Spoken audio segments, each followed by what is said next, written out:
Mesdames et messieurs, j'ai le plaisir d'être avec vous ce soir pour vous souhaiter la bienvenue à cette conférence en présentiel. On a la chance d'être ensemble dans cette salle en présentiel et puis je salue aussi ceux qui sont à distance et qui suivent l'événement à distance.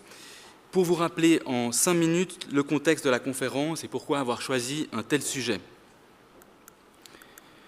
Mon nom est Yaniv Benamou, je suis professeur en droit d'auteur et du numérique à la faculté de droit et en tant que responsable de ce cycle de conférences, j'agirai aujourd'hui comme modérateur de la conférence. D'abord, quelques mots sur le contexte. Je précise qu'il s'agit de la deuxième conférence de notre cycle de 4 grandes conférences débats qui ont lieu d'octobre à mai 2022 et qui ont pour but de renforcer le dialogue entre l'université et la cité, ce qui explique pourquoi chacun peut participer au débat, que vous soyez chez vous et que vous suiviez la conférence en distanciel ou avec nous dans la salle, en posant soit des questions via l'outil Slido que vous trouvez à droite de l'écran sur le live streaming, soit dans la salle simplement en levant la main lors du deuxième partie de conférence qui sera consacrée à vos questions. Ensuite, s'agissant du sujet, nous traiterons aujourd'hui de l'art et de la culture à l'ère numérique, sujet indispensable, sachant que la culture est un élément essentiel de notre société, de son identité, sa mémoire, ses valeurs et son ouverture, et que la numérisation suscite de très nombreuses questions.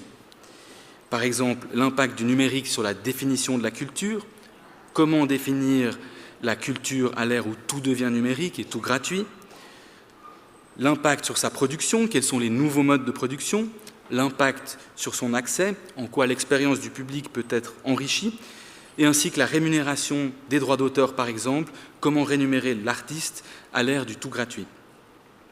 Certains y voient alors de nouvelles opportunités, par exemple vis-à-vis des artistes, le numérique permet de visibiliser et valoriser les œuvres au-delà des frontières, d'envisager de nouveaux formats, par exemple les NFT, les réalités virtuelles et augmentées. Cela permet aussi d'élargir leurs sources de rémunération, par exemple créditer l'artiste à chaque utilisation.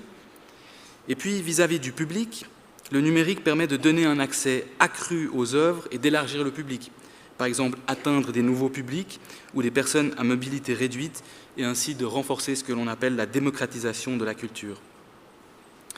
Avec les évolutions techniques et informatiques, certains parlent même de révolution culturelle, un nouveau monde, nouvelles pratiques permettant par exemple des répliques virtuelles d'objets tangibles ou de monuments lointains ou même des monuments détruits. Cela permet aussi de nouvelles expériences avec l'intelligence artificielle et, comme je le disais, les mondes virtuels ou augmentés.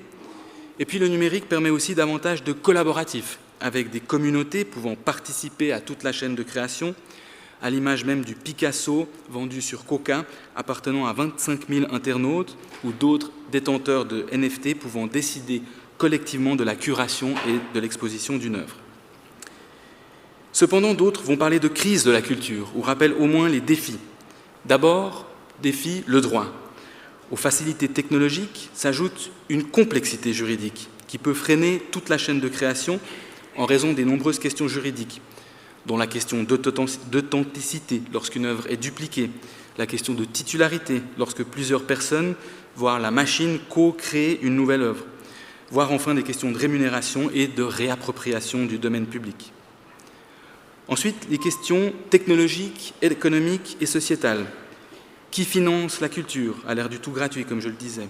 Comment assurer un accès alors que la fracture numérique existe encore? Et puis comment appréhender la matérialité de l'objet face à des dupliques virtuels? Et enfin, comment appréhender la durabilité de l'œuvre face à l'obsolescence des outils et le contrôle des serveurs sur lesquels les œuvres sont stockées? Alors pour un tel sujet, plutôt que de prendre position entre les deux courants, les techno-pessimistes dénonçant une crise de la culture et les techno-optimistes louant les opportunités des technologies, il semble préférable d'envisager le phénomène dans toute sa complexité. L'idée aujourd'hui est alors de dresser un état des lieux des pratiques culturelles grâce à nos 3 expertes et experts pour appréhender le phénomène à la lumière de différents prismes. Il s'agira essentiellement du prisme technologique, en particulier les nouveaux modes de production et de diffusion, et du prisme socio-économique, en particulier comment les artistes se positionnent par rapport à l'œuvre et leur public, et enfin comment l'économie peut absorber toute la chaîne de création. Je précise simplement que certains sujets ne seront pas traités. Par exemple, le droit ne sera pas traité comme tel, le temps limité ne permettant pas d'intégrer tous les sujets. Toutefois, étant donné qu'il s'agit d'un sujet, le droit, indissociable et essentiel pour la culture, et pour ceux que cela intéresse, je me permets simplement de renvoyer à des publications, dont un rapport sur la numérisation de l'art dans les musées et les institutions culturelles que j'ai dirigé et qui est en libre accès, ainsi qu'un lien vers mon cours transversal où la plupart de ces questions sont traitées. S'agissant du déroulé, enfin, la conférence est prévue en 2 parties de 45 minutes chacune. La première partie donne la parole à nos 3 expertes et experts, que je présenterai au fur et à mesure de leur ordre de passage, pour nous exposer en 10 minutes chacun un éclairage, un zoom, sur un sujet spécifique. Et puis, 45 minutes après, la deuxième partie donne la parole au public, où nous adresserons les questions de mes étudiants, dont une représentante est dans la salle, étudiante du cours transversal, ainsi que vos questions, ceux du public que vous posez via Slido à droite de l'écran ou dans la salle en levant la main. Sans plus tarder, j'ai le plaisir d'accueillir la première intervenante, Françoise Benamou, pour présenter en 10 minutes les questions de l'économie de la culture. Je fais une brève présentation pour vous présenter professeure Françoise Benamou à Sciences Po Lille, Sciences Po Paris et à Paris 13, spécialiste de l'économie de la culture et des médias. Vous la connaissiez peut-être déjà car elle était chroniqueuse à la radio. Elle est aussi membre, ou elle était membre du comité consultatif des programmes d'Arte. Je précise que pour des raisons de lien d'intérêt, nous n'avons aucun lien de parenté, en tout cas pas connu à ce jour, nous avons vérifié il y a une demi-heure. Je la connaissais pour ma part de réputation, avec ses chroniques passionnantes sur France Culture que j'espère que vous réitérerez. Et donc, chers collègues, ravi de vous accueillir. Vous venez d'arriver de Paris, vous avez la parole.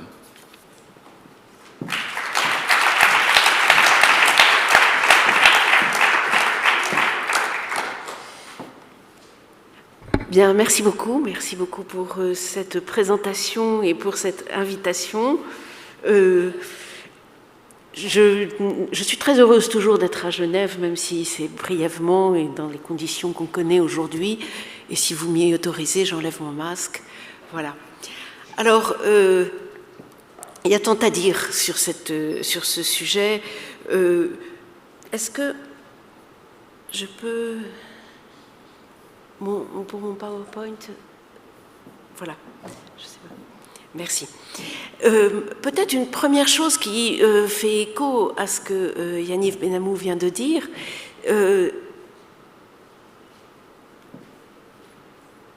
Oui, mais bon, c'est pas grave, je peux me passer de mon PowerPoint, mais je... Ah, il est là? D'accord, merci beaucoup. Je ne le vois pas. Ah, d'accord, merci. Voilà, parfait. Merci, excusez-moi pour... Voilà, pour faire écho à ce que disait Yaniv Benamou, je crois qu'il y a une parabole qu'on utilise parfois, celle d'Ésope, pour évoquer le numérique. C'est à la fois comme le médicament, un poison et un remède. Le pharmacon en grec d'Ésope.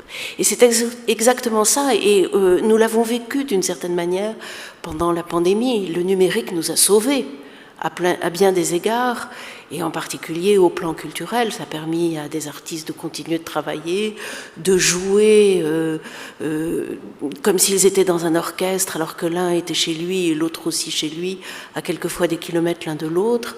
Les musées ont proposé, avec beaucoup d'inventivité, toutes sortes de visites virtuelles, etc.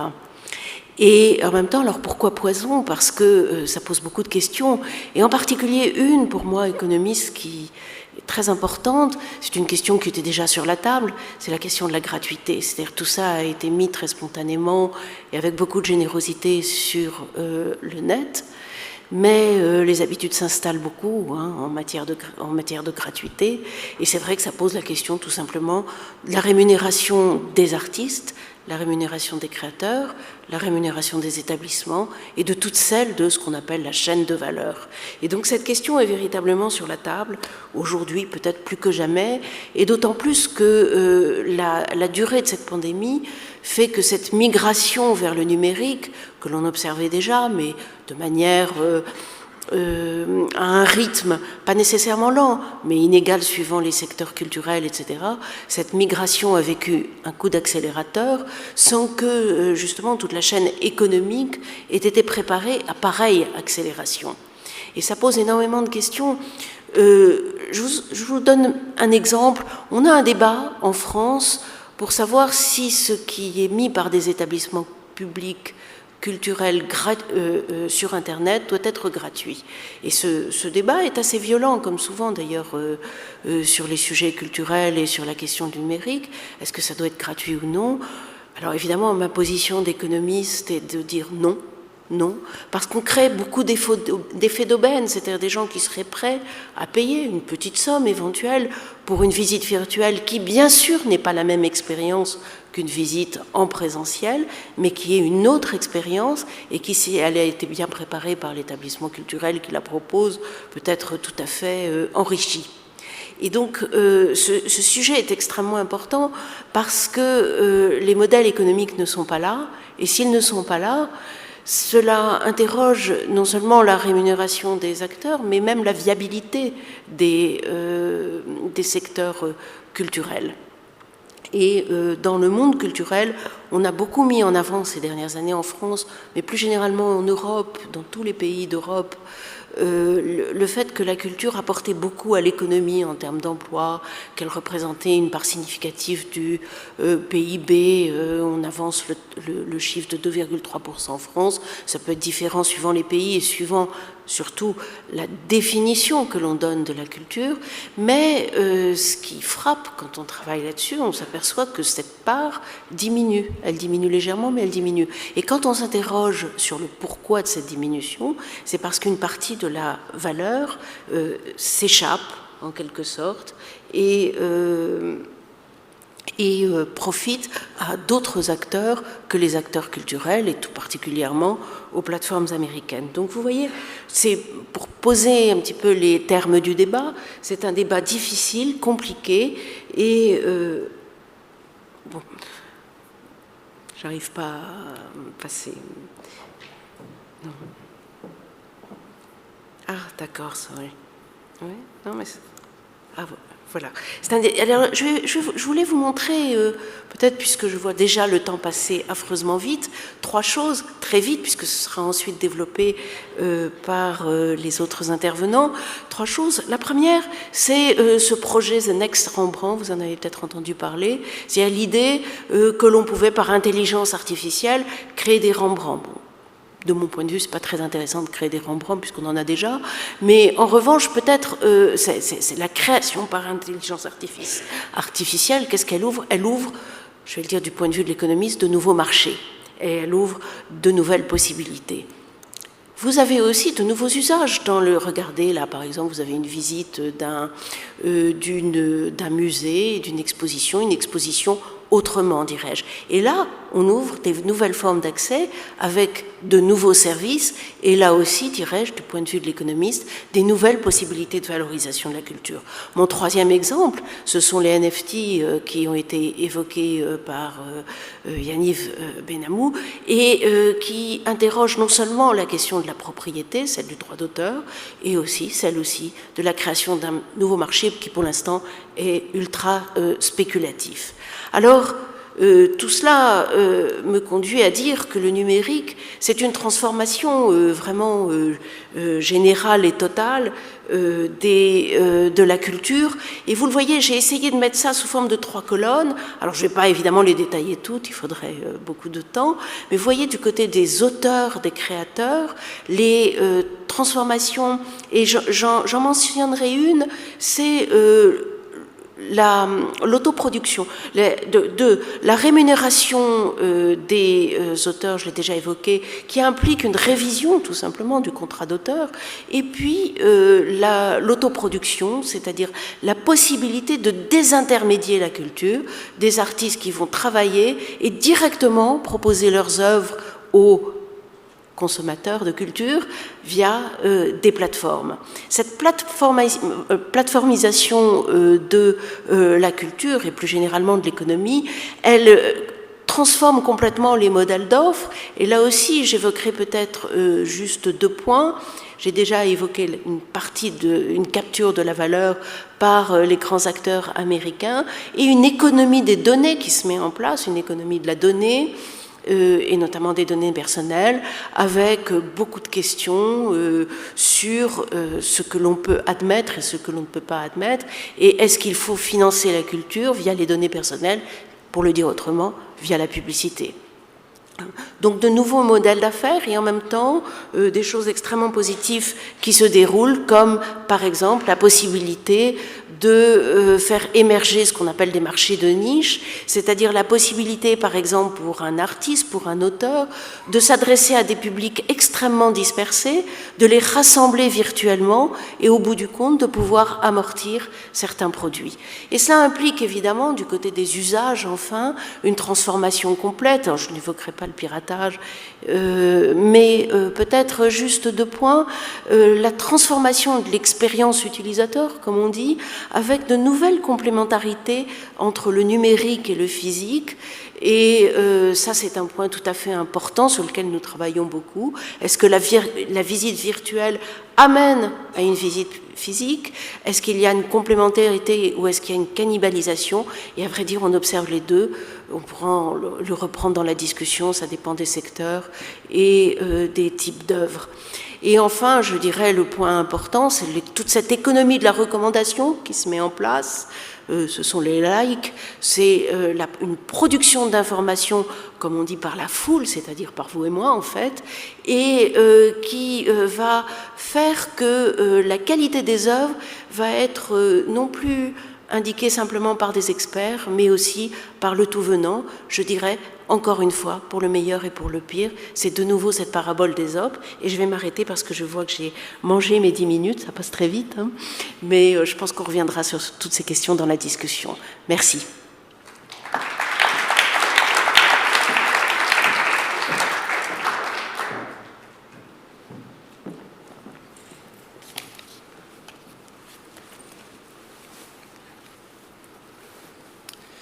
Merci beaucoup, professeur Françoise Benamou, pour ces réflexions très riches qui annoncent une discussion intéressante.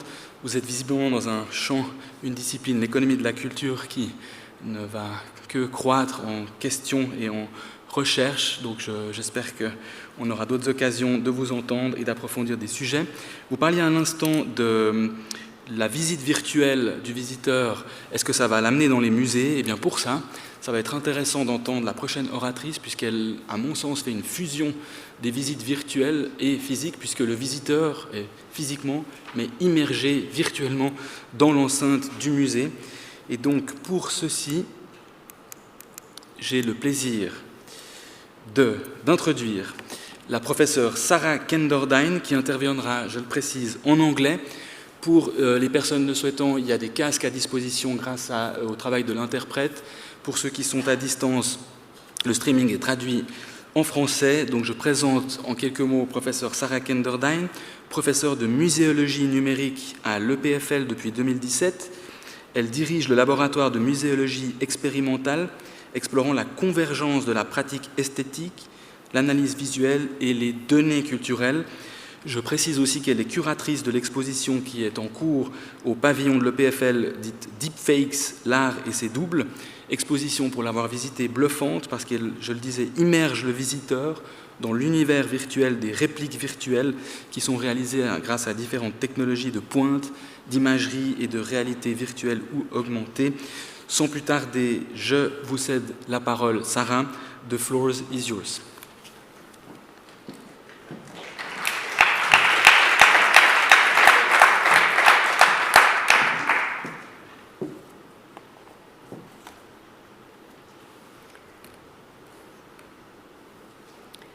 So thank you very much, Janif. My purpose tonight is to briefly explore with you the affordances of digital in museum spaces. Both the opportunities and the challenges are implicit. The context is the Laboratory for Experimental Museology at EPFL, a transdisciplinary initiative at the intersection of immersive visualization, digital aesthetics, and cultural big data. We define computational museology as a scaffold that unites machine intelligence with data curation, ontology with visualization, and communities of publics and practitioners with embodied participation through immersive and interactive interfaces. The topics I'll share with you today: immersive imaginaries, cultural big data, and embodied knowledge systems. Key words in the section of immersive cultural imaginaries are democratization, socialization, aura, authenticity, affect, and also heritage at risk. The dome of the Prince of Wales Museum was adopted as the epicenter of an artistic exploration that specifically focuses on the ceiling architectures of Mumbai's heritage and contemporary buildings and transforms them into an urban celestial imaginary. Mumbai's architectural heritage is unrivaled in India. The city has the largest representation of grand neo-Gothic style architecture, numerous examples of Indo-Saracenic architecture, and one of the world's largest numbers of Art Deco buildings. We shot 160 gigapixel images throughout the city, the Baujilad Museum that you see here, but also Terminal 2, the new Mumbai airport. The 6-meter dome from my lab was placed under the 60-foot ceiling of the museum, and over 2,000 people a day came to rediscover their city with fresh eyes.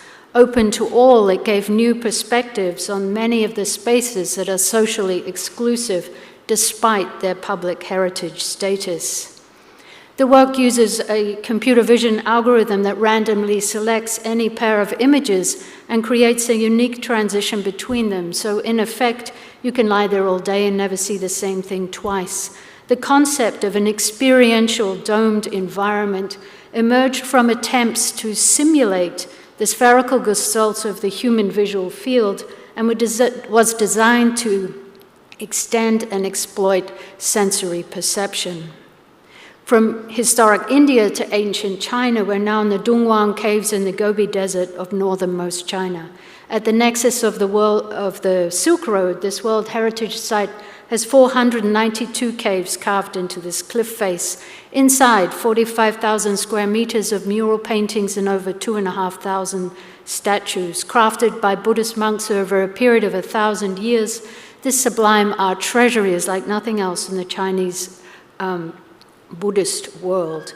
Most of these caves are permanently closed to the public to ensure preservation, and the digital is the only mode of visitation in an era characterized by heritage at risk. These caves are under serious threat from increasing tourism. An enormous preservation effort is underway, mass digitization done by 60 full-time photographers. It takes 3 months to digitize a single cave. The Pure Land projects of Cave 220, which is permanently closed to the public, were designed to activate the kinesthetic spatial responses of viewers, but also they give us important insights into interfaces in the museological domain. Pure Land AR was originally conceived for Art Basel in Hong Kong. The user of the interface is walking around in the digital model at exactly 1-to-1 scale. It's like a window on the world, but the interface has important things to tell us about its qualities. There are 3. The first, that it harnesses socialization around a single screen, socialization being the core of the museological experience. It's not necessarily about giving everyone their own device. These interfaces also need to be multi-generational, from young kids to middle-aged ladies, grandmother and grandchild. Grandmother abandons the grandchild, so non-ageist systems are very important. And the third most noteworthy quality of this work is that of virtual tourism. Here, the wife takes the iPad from her handbag and she's filming her husband's experience as if they were really there. It was reformed as an interactive experience for the Full Dome at the World Economic Forum, and again in 360 3D. And this single data set has been used to create 5 completely different installations, and they've been seen by millions of people worldwide. And it's this malleability of digital data that is its intrinsic quality. Keywords in this section on cultural big data are copyright, metadata, machine intelligence, emergent narrative, and serendipitous browsing. Now we know at most museums there's only a fraction of the collection on display. The majority of the treasures are hidden from view. Smithsonian, it's 2%, British Museum, 0.4%. At Museum Victoria, it's 0.8% of 16 million objects are on display. We did an export from the content management system. It took 15 minutes to get this material. It's 100,000 objects that are distributed across 18 themes. They're in the temporal 360, and you can travel in the Z-axis as far as the eye can see. Be great if we could have the audio on this video. The 18 themes draw together social history, indigenous material, and also the natural sciences. And we use the metadata from the database to connect these disparate themes together.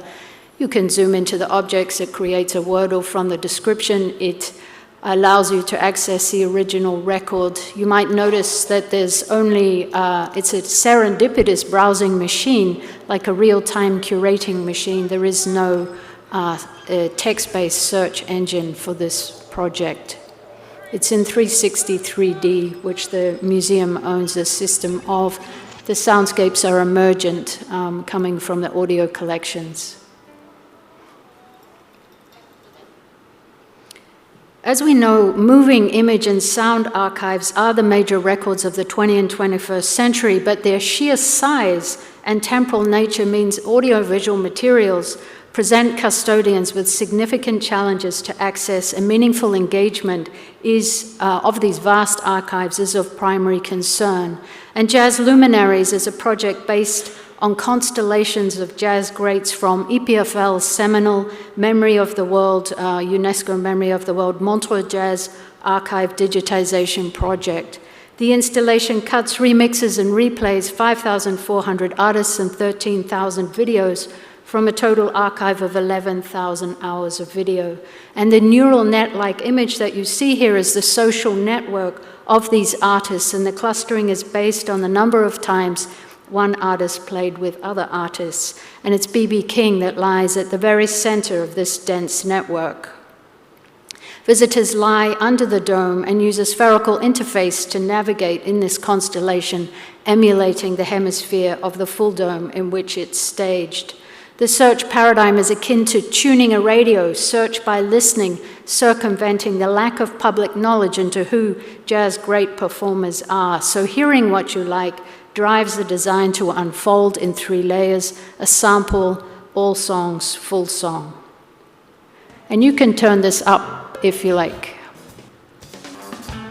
Sail on, sail on, my little honeybee, sail on.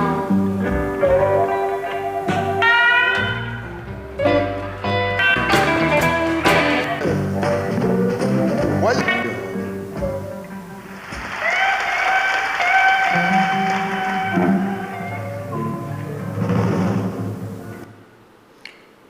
The key words for embodied knowledge systems are intangible heritage, living tradition, transmission, 4D knowledge systems, motion ontologies, and also data sovereignty. Hong Kong is an extraordinary reservoir of intangible heritage, primarily of the Hakka people. With globalization, urbanization, and dwindling numbers of practitioners, this living heritage made internationally so famous by Jackie Chan, Gordon Liu, and Hong Kong cinema is now in danger of becoming lost. The 4D archive is based on extensive motion capture, a host of green screen and high-speed video methods, and it comprises 130 sets of empty hand and weapon sequences from 33 elite practitioners. We've had 9 exhibitions worldwide so far, And of all of the installations, about 20 different installations in these exhibitions, one is this 6-sided rear-projected 3D system that allows visitors to walk around and view the masters at 1-to-1 scale. Through an interactive application, various Kung Fu moves are reinterpreted as a series of motion over time analysis. And we can talk of corporeal, gestural, haptic writing, where motion capture is a continuous topological model which allows for the easier retainment of the effective qualities of movement. And just to conclude, deepfakes, Art in its Double opened at EPFL Pavilions in September, and it's traversing the simulacrum, mirror worlds, digital twins, cryptocurrency, and machine intelligence through 21 installations. And the exhibition examines how algorithms and computer vision reperform and reprocess the digitally visible, exposing the optical unconscious of art and calling us to re-examine once again objecthood itself. And I'm pleased to say the next Rembrandt is in this show. And welcome you there. Thank you.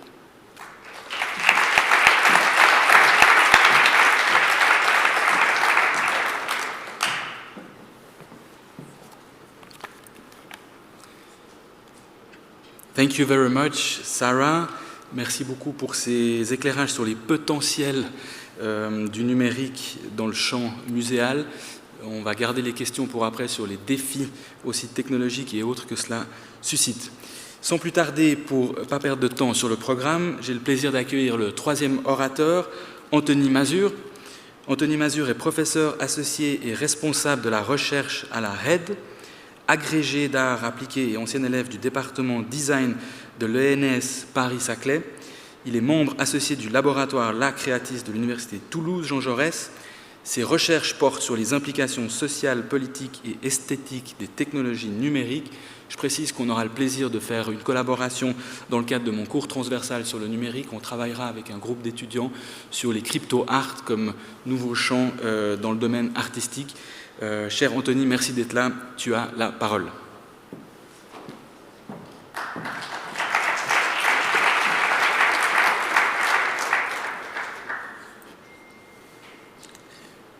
Merci, cher Yaniv. Merci pour cette invitation. Mon propos sera centré plutôt sur la figure des artistes, avec, je l'espère, des points de débat qui éveilleront quelques questions dans l'assistance.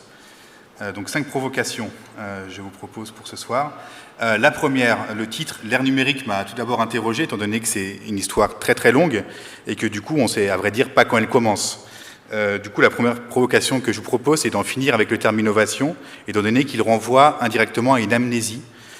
3 exemples pour vous en convaincre, je l'espère. Cet artiste d'origine hongroise est basé en France, Pera Molnár, qui dès les années 1960-70 avait déjà proposé des œuvres d'art génératives ou programmatiques, telles qu'on le dirait aujourd'hui. Un peu plus proche de nous, mais déjà vieux, déjà plus de 30 ans, le collectif Jody, qui proposait ce qu'on appelle du net art, à savoir des jeux visuels et interactifs qui dépassent l'opposition entre code source et interface visible. Ici, vous avez en vert la partie dans le navigateur, et si vous regardez le code source de la page, alors une autre image apparaît. Encore plus proche de nous, en 2021, évidemment, il y aurait bien d'autres choses à dire, l'artiste français Jacques Perconte qui propose de coder des codecs de compression vidéo et qui du coup joue de cette matière algorithmique pour générer des paysages semi-abstraits qu'on pourrait rapprocher d'un style impressionniste. Deuxième provocation que je vous propose, les technologies ne sont pas des outils, c'est une expression que j'entends souvent et qui, à vrai dire, ne me convient pas. Autrement dit, les technologies ne sont pas seulement des outils au service de l'économie. Et c'est là où les artistes ont des choses à faire valoir. Ici, un exemple que vous connaissez, donc le rachat du casque de réalité virtuelle par Oculus en 2016. Enfin, le rachat était avant, ici c'est une présentation en 2016. Et du coup, qu'est-ce que ça veut dire pour des artistes de créer des œuvres ou des situations qui, du coup, ne sont visibles uniquement que dans cet environnement propriétaire? Ici également la reconnaissance faciale, qu'est-ce que ça voudrait dire pour des artistes d'employer ce type de technologie qui, fondamentalement, est néfaste pour la démocratie? Alors, des contre-exemples sont nombreux, heureusement. Ici, en 2018, une œuvre ou une proposition de l'artiste Ben Grosser qui, du coup, nettoie les services dominants du web pour masquer tout élément textuel. Il a également proposé un plugin qui masquait les likes et tout ce qui touche à la quantification de l'attention. Ironie de l'histoire, les GAFA, comme Facebook, aujourd'hui intègrent ce type de système dans leurs interfaces. Ici, un travail d'une ancienne étudiante de la Edge Genève où je travaille, qui met en jeu des systèmes de profiling et qui met en scène l'absurdité d'attribuer un score de dangerosité basé sur des caractéristiques physiologiques, comme on faisait il y a 100 ou 150 ans avec la physiognomie. Également, un autre exemple avec les drones, ici une silhouette de mise en situation d'un drone dans l'espace public, où on se rend compte de l'échelle de ce type d'objet qu'on croit loin de nous. Troisième provocation, on parle d'art et de culture, mais à vrai dire, il est très difficile aujourd'hui de distinguer entre art, pop culture et jeux vidéo, notamment avec les technologies décentralisées. Un exemple ici du jeu vidéo Fortnite, en 2017, qui propose, c'est pas le premier jeu qui proposait ça, mais c'est un des plus importants, un modèle économique basé uniquement sur l'achat de skins, de costumes ou d'accessoires qui n'offrent absolument aucune performance dans le jeu est gratuit, et c'est une économie qui monte à plus de 2 milliards de dollars. C'est un modèle qu'on va retrouver indirectement avec les NFT notamment. Ici, un des exemples majeurs de NFT, les CryptoPunks, dont chaque item de 24 pixels de côté s'échange à l'heure actuelle pour minimum 400 000 $. Et donc, quand vous possédez un titre de propriété attaché à un CryptoPunk, vous pouvez le faire valoir comme distinction sociale, comme avatar dans Twitter, Discord ou tout autre environnement numérique. Les mondes virtuels ne sont pas l'apanage de Facebook, heureusement, qui récemment a annoncé un gros projet de métavers.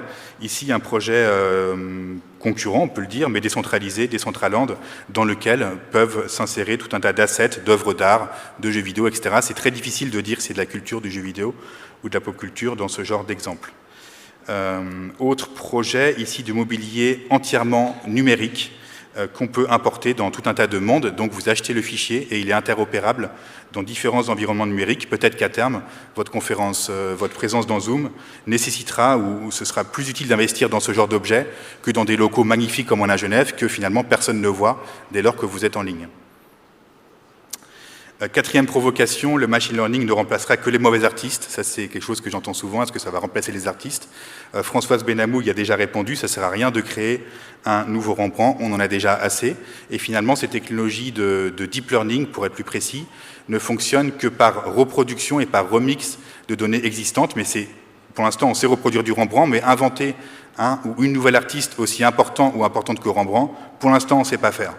Donc effectivement, si on base les compétences sur la reproduction, on est mal barré parce que la machine le fera toujours plus efficacement. Un autre exemple ici dans le champ de la mode, avec l'artiste Robbie Barat qui a synthétisé des collections Balenciaga pour proposer une nouvelle collection que beaucoup d'experts et d'experts dans la mode trouvent plus intéressante que ce que propose la marque elle-même. Ce qui veut dire que la marque s'est déjà robotisée en amont et ce qui a permis ce type de démarche. On peut aussi tourner ça en dérision.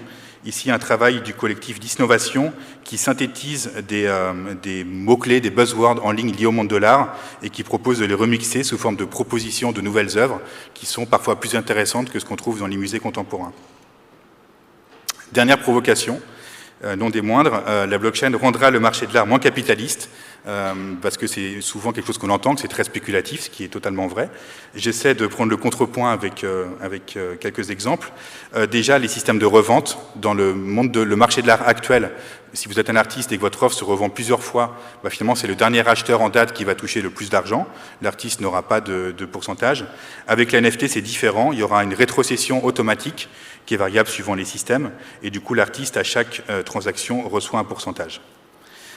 Également, on peut repenser le monde de l'art. J'aurais pas le temps de commenter ce schéma que j'ai réalisé avec un collègue architecte, où on a proposé de repenser la foire Art Basel sous la forme d'une organisation décentralisée, avec un système de redistribution à différents étages. Donc là, c'est du scénario totalement fictif, mais c'est quelque chose qui pourrait s'envisager dans le futur.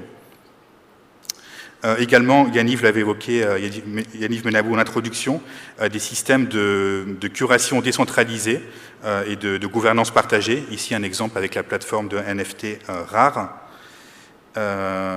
Un autre exemple, The Non-DAO, que je trouve tout à fait passionnant, c'est un système génératif qui chaque jour produit une image qui est vendue aux enchères, et les fonds ainsi générés vont dans une grosse cagnotte qui aujourd'hui dépasse les millions de dollars et qui sont gérés par tous les possesseurs de ces NFT. C'est pour vous dire que derrière les NFT sont très intéressants quand ce ne sont pas seulement des images, mais des portes d'entrée vers des systèmes et des services. Et aujourd'hui, ce ne serait pas délirant d'imaginer que The Non-DAO puisse financer par exemple la guerre en Irak ou des choses plus positives, qui du coup vont largement dépasser le champ de l'art. En synthèse, la culture comme écart avec le présent, je montre un dernier exemple qui pour moi synthétise un peu tout. Cet artiste décentralisé, Boto, où en fait les membres de la communauté sont confrontés à des images issues du monde de l'art traditionnel, votent chaque semaine pour leurs œuvres préférées, l'algorithme en machine learning digère ces images, les synthétise, génère des NFT qui sont placés sur des places de marché, vendus aux enchères, et les gains seront distribués à la communauté. Donc là, on a un exemple qui synthétise un peu tout ce que j'ai vu et qui, j'espère, laisse entrevoir des pistes pour le futur qui vont, je pense, aussi pas mal occuper les avocats. Dernière slide et dernière citation de feu David Graeber, qui disait que les cultures ne sont pas seulement des conceptions du monde comme il est, mais des projets politiques actifs qui opèrent parfois ou souvent par le rejet explicite d'autres cultures. Donc ça, c'était pour contrecarrer le singulier dans la citation d'origine, l'art et la culture à l'ère numérique. Voilà, merci pour votre attention et je me réjouis d'avoir vos retours.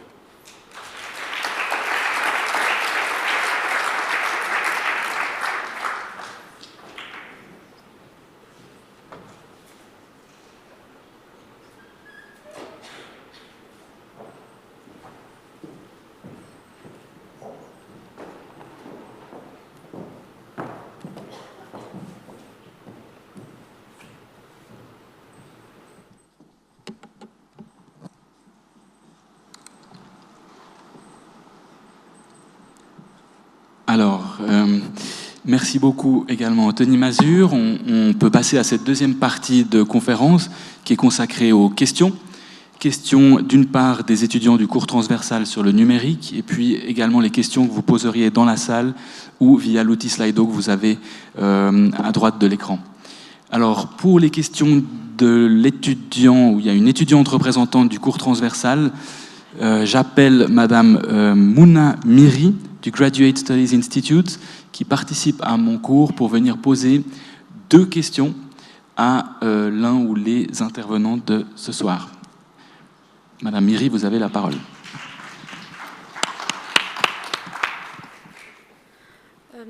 Bonsoir à toutes et à tous. Tout d'abord, merci beaucoup à nos 3 intervenants pour leur présentation sur l'art à l'ère du numérique. Ma première question reliera accessibilité et numérique. Et je reprendrai en particulier ce que notre seconde intervenante a mentionné sur les caractéristiques des expériences en réalité virtuelle dans les musées. Donc la culture se numérise pour un public qui est élargi par la gratuité ou la levée des barrières géographiques pour l'accès à la culture. Comment s'assurer que ce patrimoine et ces créations restent accessibles à un public au degré d'alphabétisation digitale très hétérogène? So, Sarah, if I may, I'm happy to translate the question. So the question is how to ensure with such sophisticated exhibitions, how to ensure that any kinds of visitors with a less background can also have an increased access to such culture. Okay, so in terms of physical access or in terms of intellectuals? Because it's 2 things. Most of the didactic material that surrounds the scholarship of all of these sites and works sits outside of the experience, so the experience is stripped back in that sense.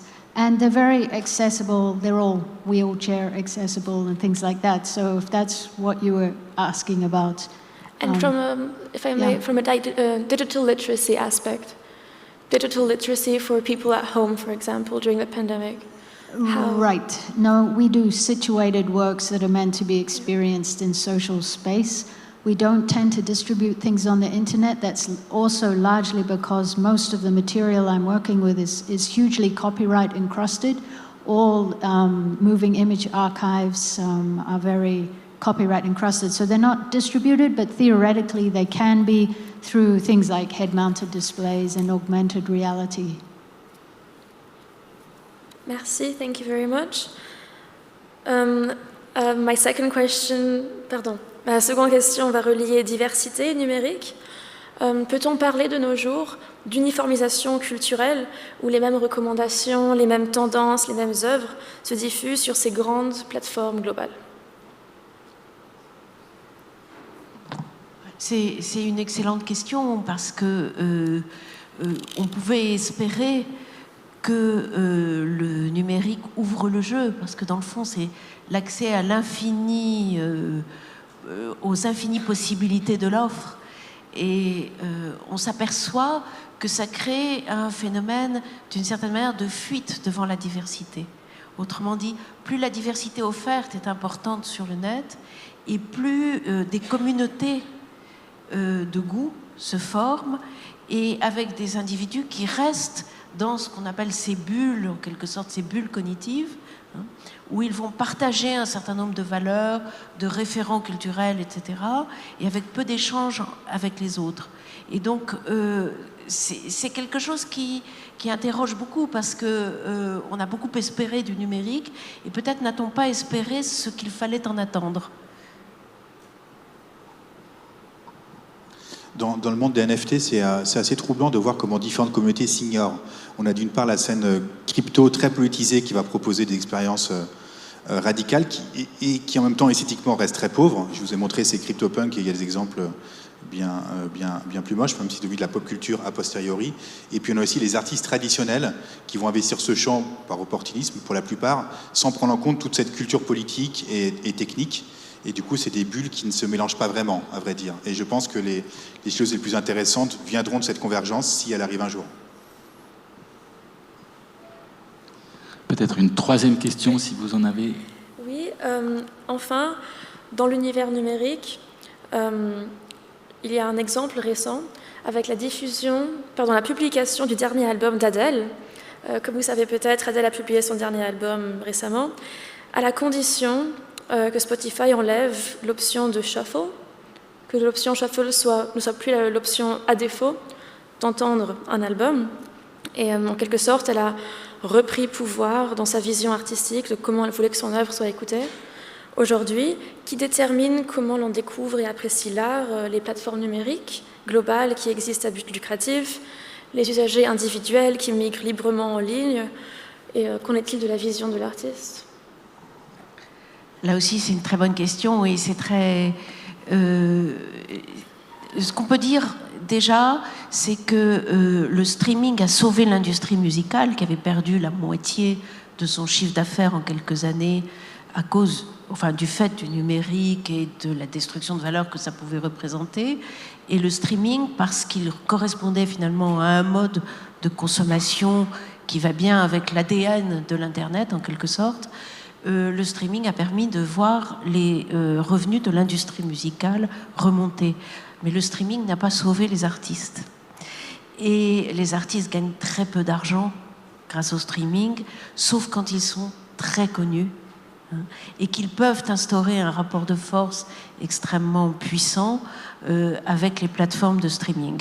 J'ajouterais en plus que les artistes sont un peu lassés, pour certains d'entre eux, et tout particulièrement quand ils commencent à avoir une certaine notoriété, que les gens n'écoutent que quelques morceaux en boucle, y compris même de leur propre production musicale, et ils commencent à regarder avec une certaine nostalgie le temps des albums, où finalement, quand on achetait un album, un disque, on achetait par exemple une vingtaine de titres. Et finalement, on allait à la découverte non seulement du titre qui tournait en boucle à la radio à l'époque, mais aussi de tous les autres. Et donc, du coup, ces artistes en viennent à essayer d'établir un rapport de force pour ne pas vendre justement un seul titre qui tourne en boucle, mais plusieurs titres à la fois. Oui, pour compléter, ça pose la question de qui a la vision et est-ce que l'artiste a la vérité sur son propre art, en quelque sorte. Et du coup, est-ce que c'est par rapport nostalgique que cette chanteuse défend l'ère des CD-ROM? et qui est totalement obsolète dans un monde où tout se remixe et tout se mélange. Est-ce que finalement, il ne faudrait pas créer des albums qui peuvent s'écouter dans tous les sens, sachant qu'on est dans cet environnement? Merci beaucoup. Merci beaucoup. C'est tout. Merci. On va pouvoir passer aux autres questions du public et on vous applaudit pour cette intervention.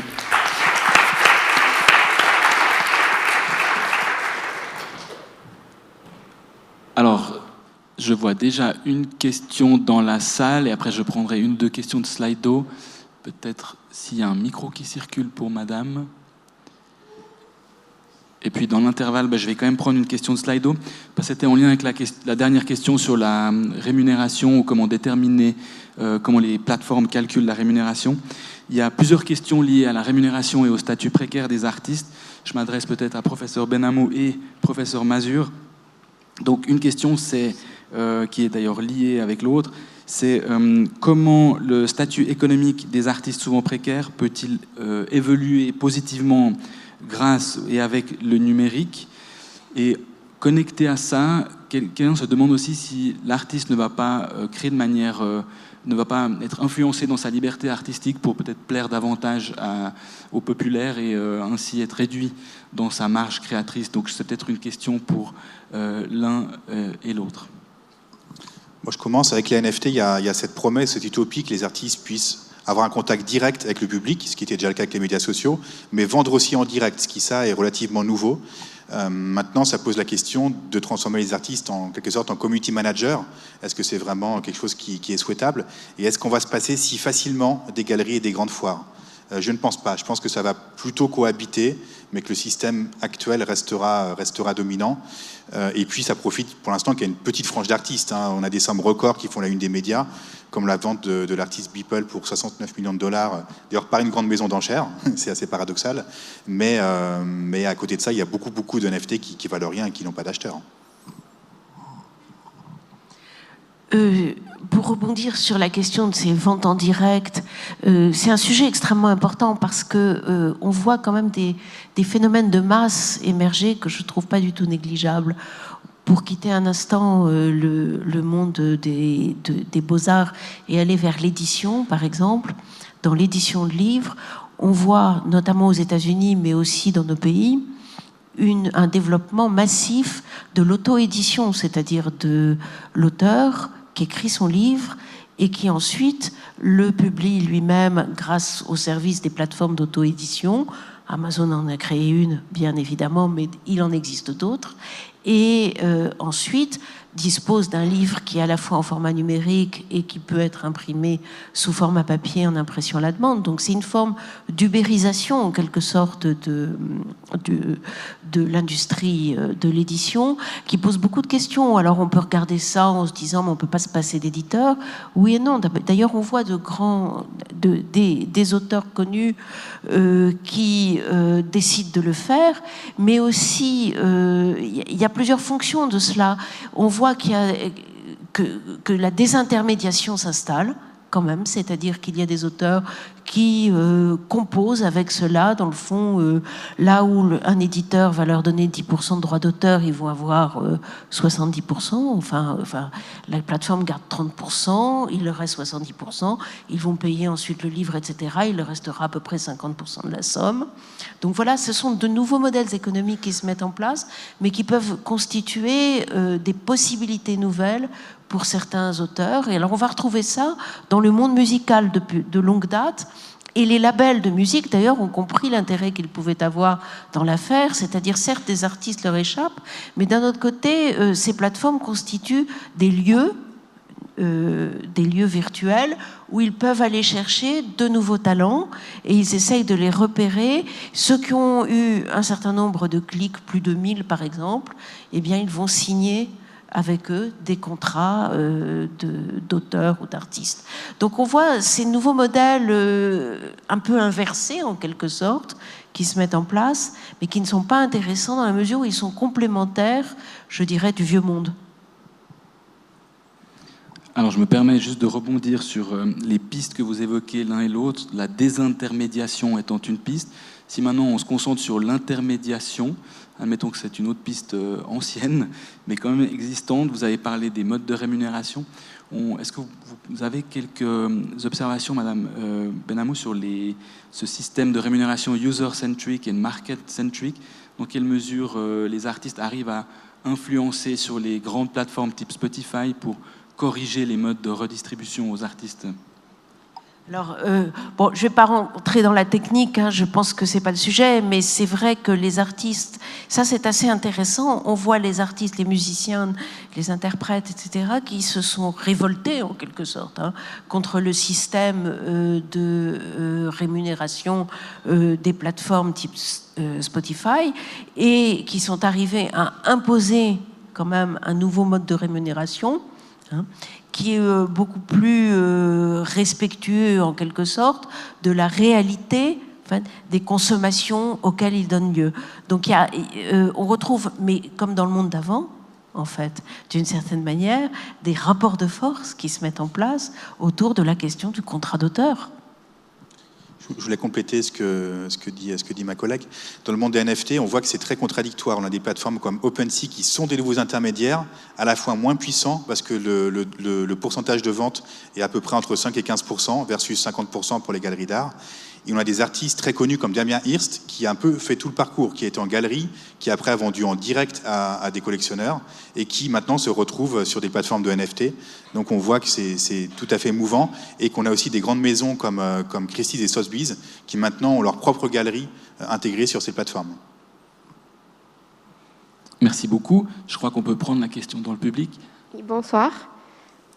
J'aurais une question. Vous avez parlé avant de la bulle qui est créée par les réseaux sociaux, et je pense qu'on tous, nous, on voit ça. Et j'avais juste une question. Comment est-ce qu'on fait pour fuir un peu de cette bulle et retrouver l'accès à la culture, à la diversité, et surtout aux cultures de niche qui vraiment nous échappent dans le monde virtuel? Parce que maintenant, personnellement, ma façon d'accéder à la culture, c'est que je vois un affiche, par exemple dans la rue, et après je me rends au musée. Mais maintenant, si on parle de la digitalisation, là, la bulle, elle va un peu empêcher ça. And just to repeat the question in English, I was asking how can we escape the social media bubble and find again access to diversity and access to culture and museums and expositions that we would not necessarily be aware of because we are inside that bubble? Challenging. I think it's to frequent those places of culture and learning where things are happening with people. So it's not maybe to turn off your social media and to find the other modalities. I can tell you something interesting because I run a project across 24 Swiss museums. It's an evaluation tool, streaming data, this kind of thing. Sometimes we ask, how did you hear about this exhibition? And the large majority of Swiss people say, I heard about it through word of mouth, not through social media, not through... the second highest is posters in the city. Yeah, so I would recommend those as options, alternatives to social media. Bon, moi j'aurais un point de vue plus nuancé. Je suis sur Twitter depuis 2008, ça a vraiment changé ma vie. J'ai découvert tout un tas d'artistes, chercheurs, tout un tas de choses passionnantes. Mais par contre, ça met beaucoup de temps, c'est très ingrat à créer sa propre curation. Donc j'aurais un point de vue plus... Je serais d'accord avec vous en termes d'usage immédiat, mais sur le long terme, je ne suis pas du tout nostalgique de l'ancien monde, pour être honnête.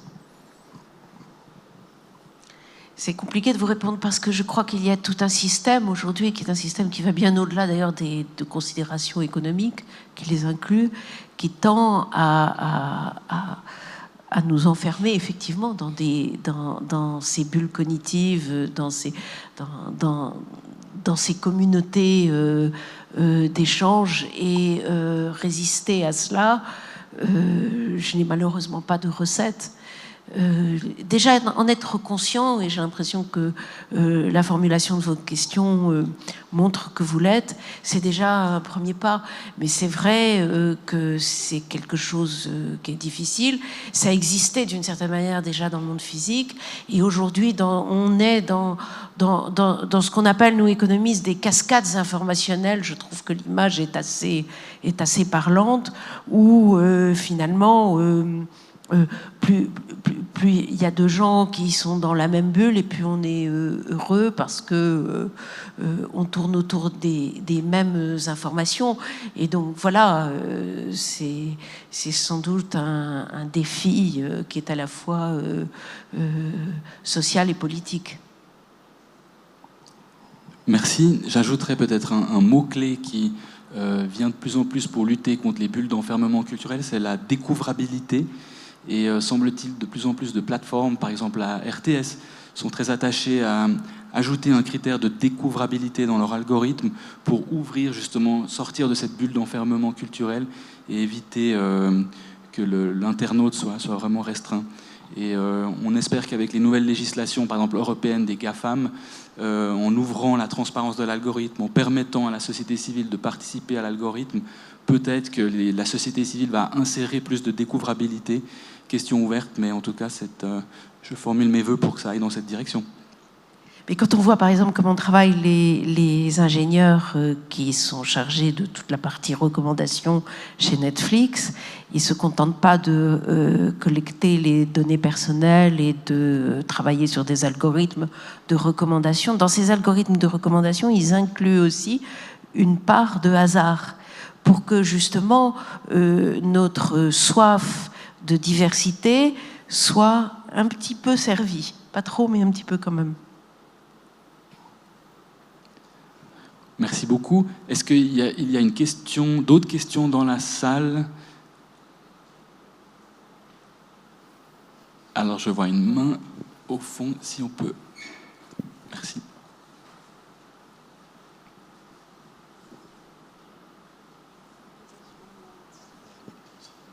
Bonsoir. Je ne sais pas si on m'entend bien. Je vais peut-être enlever le masque. Donc moi, j'avais une question peut-être un petit peu différente de celles qui ont été posées. Je pense qu'on sait à peu près tous que l'art, je dirais, du monde ancien, comme vous dites, a parfois servi à blanchir de l'argent. Et donc ma question, c'est aujourd'hui, n'a-t-on pas amplifié donc, ce phénomène de blanchiment d'argent à travers les NFTs, par exemple, ou plutôt l'art et les phénomènes de vente d'art et de culture à l'ère numérique? Voilà. Bon, oui, je peux répondre. Après, on est en Suisse, donc c'est un sujet délicat. Moi, je viens de France à la base. Mais oui, dans les NFT, c'est intéressant de voir le profil des acheteurs de ces œuvres et qui, en fait, pour beaucoup, ne viennent pas du marché de l'art traditionnel. Si on prend la vente record aujourd'hui, que j'évoquais tout à l'heure, à 69 millions de dollars de l'artiste Beeple, qui est un artiste qui s'est fait connaître sur Instagram, qui est maintenant le 3e ou 4e artiste vivant le plus coté. C'est assez impressionnant. L'acheteur est un homme d'affaires singapourien ayant fait fortune dans les crypto-monnaies. Alors, je ne dirais pas que c'est du blanchiment, mais c'est plutôt une façon de faire remonter la valeur de Ether qu'il possède énormément. Donc, c'est, je dirais, plutôt une forme de spéculation que le blanchiment. Ça existe aussi. Après la blockchain, il y a cette utopie de tracer toutes les transactions.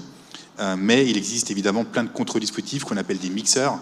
Donc, on va mixer des crypto-monnaies dans une autre, dans une autre, dans une autre, pour à la fin rendre très compliqué la lecture des transactions.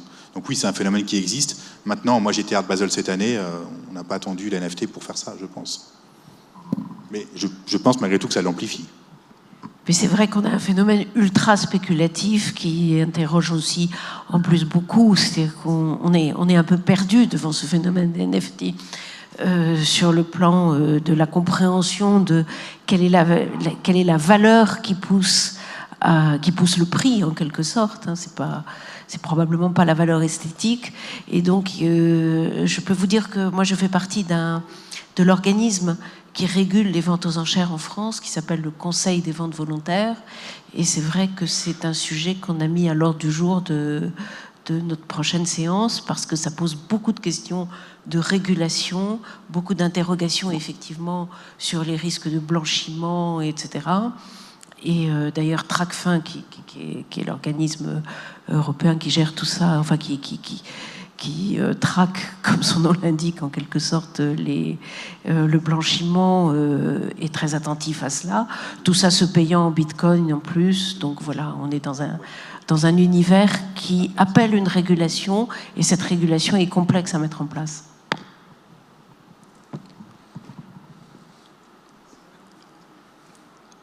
Merci beaucoup. S'il n'y a pas tout de suite de questions dans la salle, je vais prendre une ou deux questions de Slido. Je profite juste pour rebondir sur deux questions liées au Rembrandt. Donc, pour celles et ceux qui ne connaissent pas, vous pouvez aller voir l'exposition à Lausanne. Sinon, regardez sur Internet, c'est en gros une IA qui s'est inspirée du style Rembrandt pour en créer une nouvelle, parce que quelqu'un se demande si c'est pas contradictoire avec la notion de découvrabilité. C'est un long débat, mais c'est quand même un nouvel outil quand même de créer par une IA un nouveau Rembrandt. Mais alors maintenant je viens tout de suite aux questions à Sarah Kenderdine, qui sont d'ailleurs les plus plébiscitées. Sarah, there are a few questions addressed to you. One question is to know whether digitization or the way you use the digital tools may help cultural restitution, or how can that help restitution? Second question would know, how would digitization increase cultural appropriation or inversely prevent from cultural appropriation? And finally, can you mention a few elements regarding the costs of all the digital tools and preservation, I guess, with the durability and the notion of time, with obsolescence, how many questions, but they are all addressed to you. Okay, thank you. With restitution or repatriation of cultural materials, I'm dealing now with many materials from all over the world. On paper, the digital asset is always owned by the custodian of that material. But once it's digital, it can be everywhere. And we are now looking at a distributed ledger for which is on the blockchain, for ensuring the rights of all of these objects and all of these 3D sculptures that we have of Buddhist material from all over Asia, etc.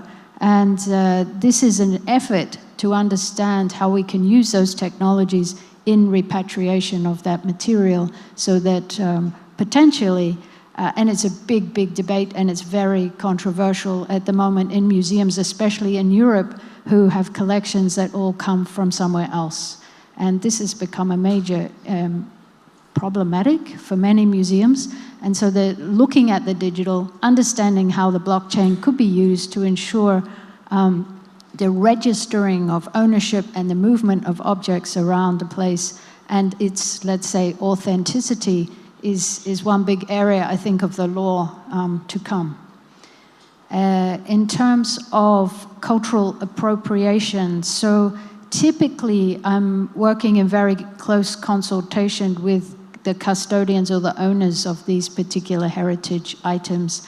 So often it's an enabling moment for them, but in the way that they want to see it. I've just done a big project with Aboriginal Australian artists that's now touring all over the world. So it's usually this close collaboration that prevents things to do with appropriation.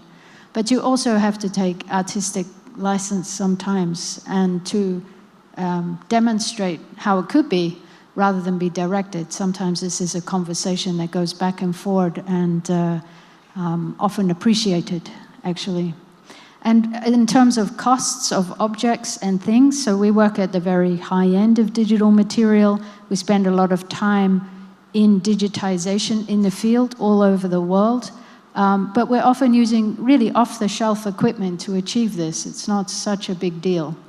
I do a lot of my projects on research grants, so you can imagine these aren't great budgets. They're not Hollywood budgets, but digital data is now so powerful, it's how you treat them afterwards. The other thing that a research lab like mine is doing is providing infrastructure for the GLAM sector, for the galleries, libraries, archives, and museums. So to enable them to do things for the first time, this Indigenous Australian project I mentioned, The museum, after they borrowed the full dome system, then bought their own for $250,000 and are now touring it around the world. So it's about collaboration, I guess, in that sense, and the enabling way that universities can work with the cultural sector and should be working with the cultural sector on infrastructure to help them into the next era. Moi, je voulais revenir sur la question qui était posée juste avant, sur le Rembrandt, la découvrabilité.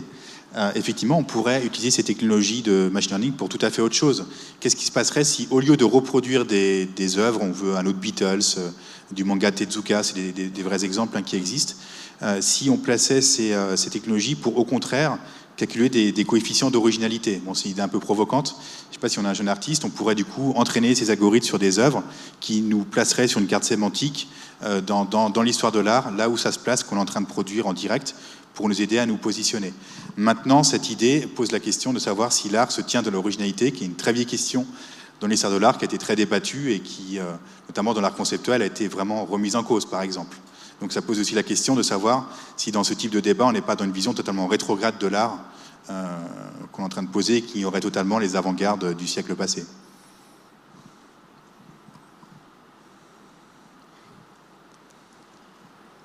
Merci beaucoup. Et also, just back to your intervention, Sarah, what about durability? When you have digital objects, how do you ensure durability and obsolescence of the digital tools? I mean, digital material is very volatile. So there's two aspects to that question. It's the works that we build, and also it's the raw material that goes into the machine. The raw material that goes into the machine should be captured at the highest possible fidelity and kept as a raw asset through time. On digital hard drives and things like this, storage is quite expensive, but EPFL just did a great experiment with synthetic DNA, and they took Smoke Over the Water by Deep Purple and Miles Davis's Tutu, encoded it into synthetic DNA. Means the whole 11,000 hours of the Montreux Jazz project would sit inside a grain of sand.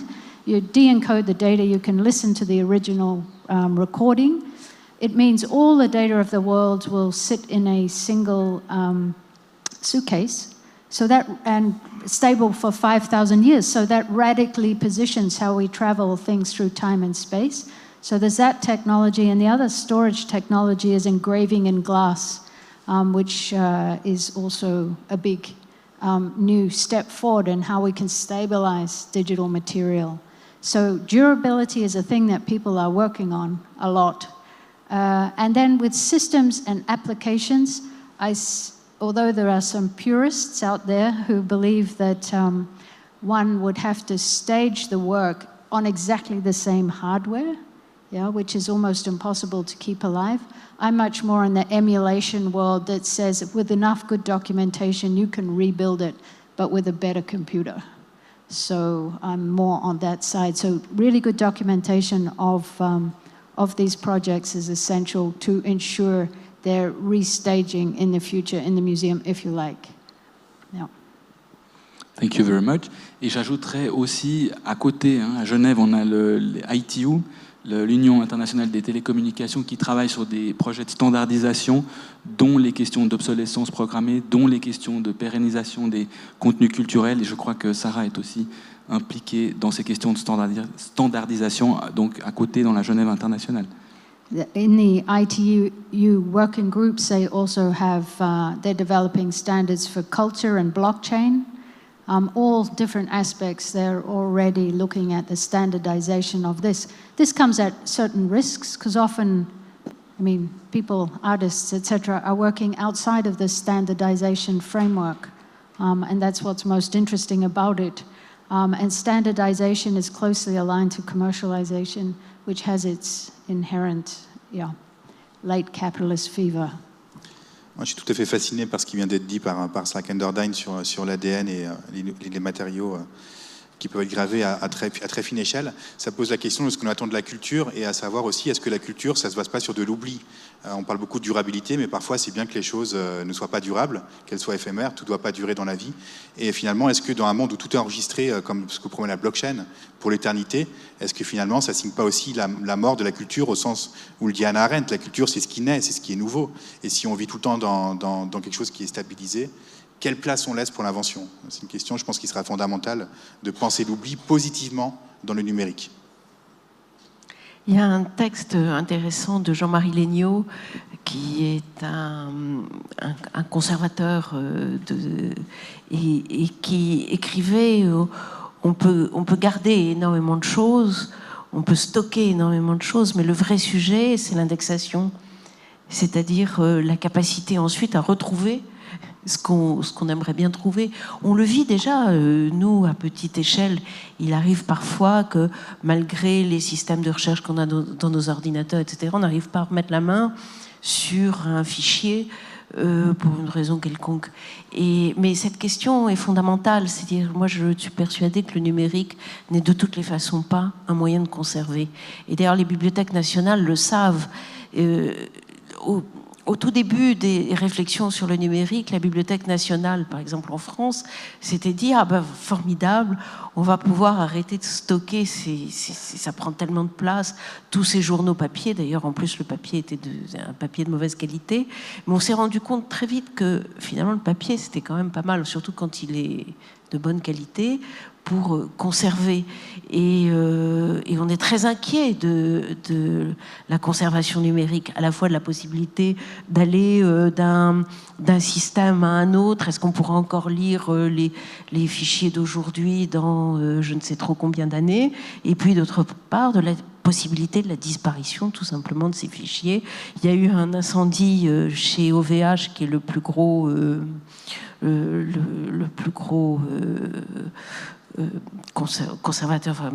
industriel du cloud aujourd'hui en France et peut-être en Europe, et il y a des données qui ont été perdues.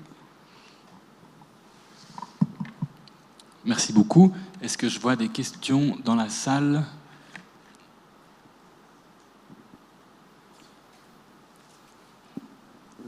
Ah oui, une question volontiers.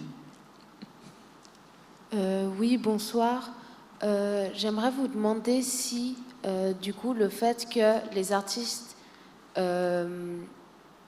deviennent populaires en vendant morceau par morceau plutôt que si on écoutait tous leurs albums, ce serait pas ça qui encourage les artistes à faire que des singles.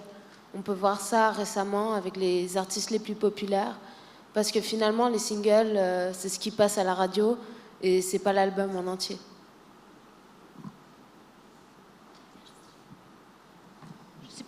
Je ne sais pas très bien vous répondre, parce que je pense que quand même un artiste, enfin un vrai artiste, au sens où moi je l'entends, c'est quelqu'un qui a envie évidemment de succès, de même que quand on écrit un livre, on a envie qu'il soit lu, etc., mais qui en même temps aspire à diversifier sa création, à chercher.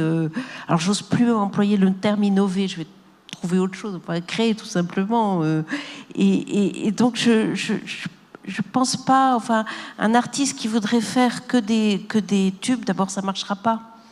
Et donc l'album, c'était aussi parce que on créait un certain nombre de titres, et que parmi ces titres, effectivement, il y en a peut-être un ou deux qui seraient plus écoutés et qui ne sont pas nécessairement les préférés de l'artiste en question, ceux qui resteront le plus longtemps, etc.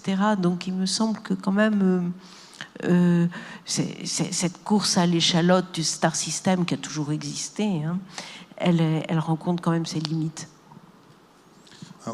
Au-delà des questions de popularité et d'économie, ça pose aussi la question du format ou des formats qui sont très compliqués dans le monde numérique, parce qu'on a affaire à des terminaux de plus en plus variés dans les échelles, les tailles et même les dimensions, si on prend les casques immersifs. C'est des questions qui agitent beaucoup le champ du cinéma, qui étaient débattues au GIF de cette année, entre autres. Et par exemple, voilà, si on prend des films, comme les écrans de cinéma sont panoramiques, enfin en tout cas très, très larges et assez fins en hauteur, qu'est-ce qui se passe quand on regarde dans des écrans qui ont d'autres proportions? Et ce qui fait qu'il y a des cinéastes qui vont mettre sur les bords des informations pas importantes, qui n'ont pas de signification dans le scénario qui fait qu'une fois que c'est croppé, que c'est coupé, ça résiste finalement à des changements de taille. Mais du coup, ça pose vraiment la question de la vision et de la résistance de la vision du réalisateur ou de la réalisatrice par rapport à ces formats de plus en plus divers. Et ça, je pense que c'est des grands défis pour la création.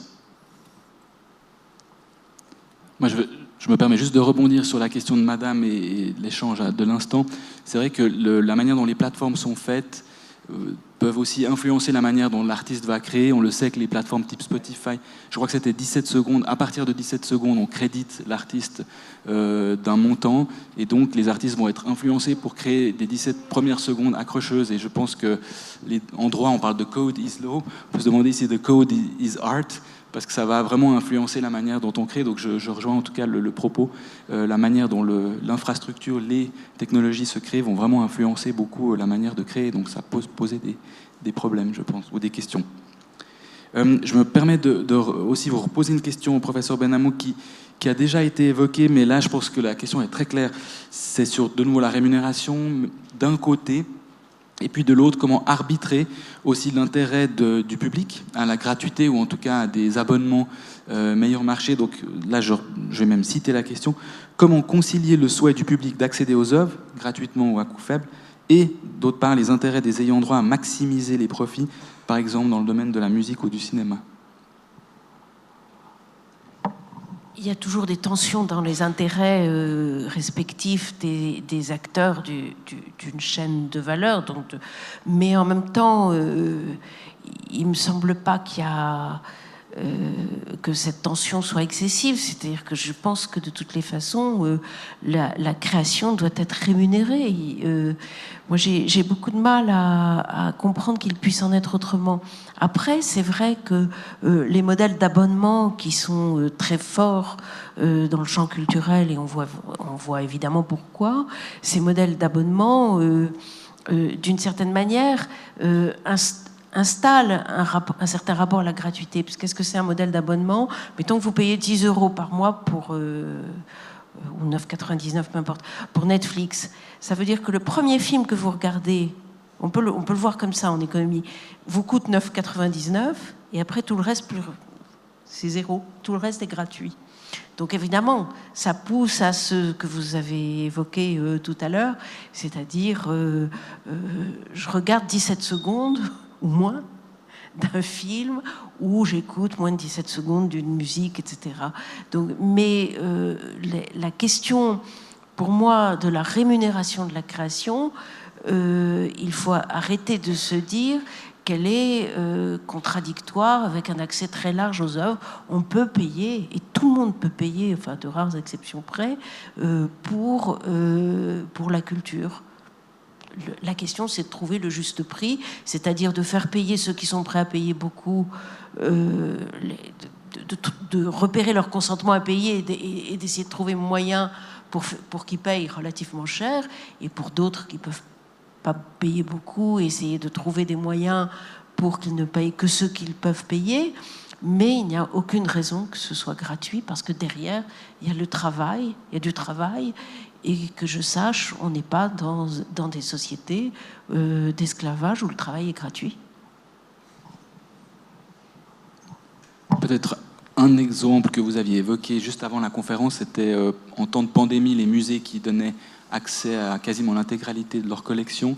Et vous aviez, semble-t-il, une approche peut-être différenciée. Vous vous demandiez si on ne devait pas adopter d'autres modèles. Les musées ne devaient pas peut-être adopter d'autres modèles que la gratuité. Est-ce que vous auriez un complément à ce propos ou des idées de modèles intéressants pour les musées? En fait, je crois que vous êtes à l'ICOM, mais j'avais fait une conférence à la rentrée, là, et en septembre. Donc les musées sortaient de cette période, enfin ils en sortaient, c'est beaucoup dire, enfin bon, de cette période où ils avaient essayé de faire un énorme effort de mise à disposition donc des collections de manière très très large, et ils se disaient mais qu'est-ce qu'on fait maintenant? Et l'hypothèse que j'évoquais d'une visite virtuelle payante, mais à la manière que l'on fait sur Internet, c'est-à-dire vous pouvez avoir la visite accompagnée avec des explications, une visite enrichie, etc., qui peut même être accompagné ensuite de l'envoi d'un catalogue qui lui est physique, et ça pourrait être payé un certain prix. Vous pouvez avoir toute une palette en quelque sorte d'offres qui va de la gratuité, c'est-à-dire on voit quelques salles, on voit quelques œuvres et ça donne envie, jusqu'à quelque chose qui peut être payé, et alors je dis pas cher, mais à son prix.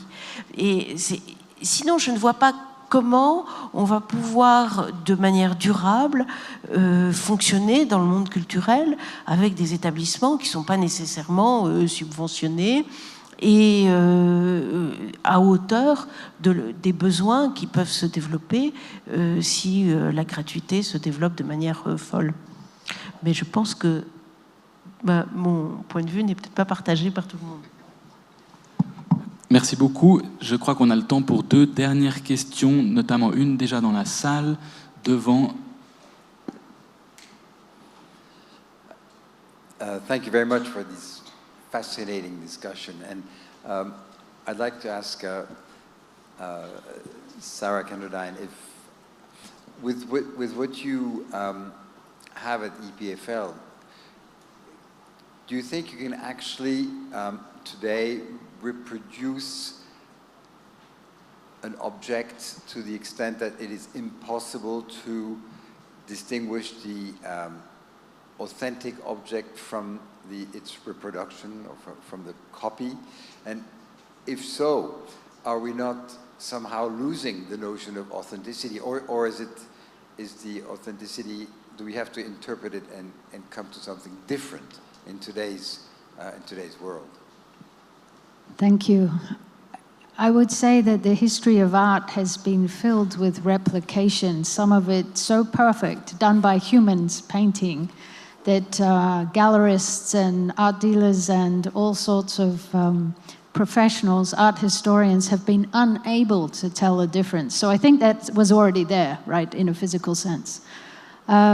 With the replication of objects, if you want to reproduce a sculpture, for instance, you might 3D print it. I think this still has a long way to go, but in the Deepfakes show, we have a robotic photogrammetric scanner, which is super color faithful, and we have people doing 3D printing in Israel, and they recreated a mask for us. The mask, the real mask, stands in the gallery, the 3D print is there, okay? So it's getting close, where you may not be able to tell the difference with your naked eye, right? But these notions of aura, authenticity, etc., Bruno Latour likes to talk about this a lot. In the replication of an object, a post-original object, a post-original original object, is that the aura, he says, has migrated already to these copies. So you don't have an original without a copy anyway, so philosophically you can't do that. I tend to talk more about proliferating auras, the way that or authenticities, where the digital sum is also reflecting back this original object in different ways to different peoples and different modalities. And this is also very powerful. So the digital not as an information layer, but as an auratic object, an authentic experience in its own right. And that's how I tend to think about it as well. Thank you very much. Je regarde dans la salle s'il y a une dernière question, parce qu'ensuite on va devoir conclure. Est-ce que devant, excusez-moi pour derrière, mais parce que en plus vous avez encore le micro, alors peut-être pour gagner du temps derrière, je crois qu'il y avait une dernière question, et on pourra s'en parler après. Bonsoir, merci pour vos interventions. On a entendu à plusieurs reprises que le numérique favorise la visibilité des artistes et l'accessibilité aux œuvres. Mais est-ce que vraiment, proportionnellement, par rapport au monde d'avant, comme vous l'avez appelé, les artistes sont vraiment plus visibles? Je veux dire que maintenant, avec tous ces algorithmes, j'ai l'impression qu'il y a tellement une foule d'artistes qui sont presque noyés dans la masse. Donc, est-ce que vraiment... est-ce que vraiment ça peut être comparable est-ce qu'on pourrait le comparer à ce qu'on avait avant? Finalement, j'ai l'impression que c'est toujours les mêmes artistes qu'on voit, même dans le monde du numérique, au travers des likes et des bubble filters, etc. Donc voilà, est-ce que vraiment le numérique les rend plus accessibles? Bon, comme toujours, il n'y a pas une réponse tranchée à ce type de question. Je vous donne un exemple dans le monde de la blockchain. Malheureusement, le site n'existe plus depuis très peu de temps. Ça s'appelait Ikentnunk, qui était un site de NFT basé sur la blockchain Tezos, qui est très peu énergivore, qui était autogéré et développé par des artistes, et qui avait permis à une nouvelle scène artistique d'émerger. Je pense notamment à des artistes d'Amérique du Sud, qui étaient pour beaucoup totalement exclus des galeries et du monde art traditionnel, et qui, dans cet univers en ligne, avait permis d'accéder à une certaine reconnaissance. Donc voilà, après ça reste une niche, mais oui, ça peut. Mais ça n'empêche pas que Damien Hirst, par exemple, est encore plus puissant grâce à ces plateformes. Donc beaucoup de contradictions, encore une fois. Il y a deux phénomènes polaires qui se passent en même temps, c'est-à-dire d'un côté, vous avez une petite remontée des artistes qui étaient presque invisibles et qui arrivent à être un tout petit peu plus visibles grâce aux outils, enfin, aux possibilités offertes par le numérique. Mais en même temps, ce qu'on voit et qui est très très frappant, c'est une best-sellerisation de plus en plus grande. C'est-à-dire les gens qui étaient connus le sont encore plus grâce à l'Internet. Par exemple, les livres, les best-sellers sont encore plus vendus qu'autrefois, c'est-à-dire que vous avez une remontée à un bout de la chaîne en quelque sorte et à l'autre bout un petit peu aussi, et puis au milieu la grande masse des quasi invisibles.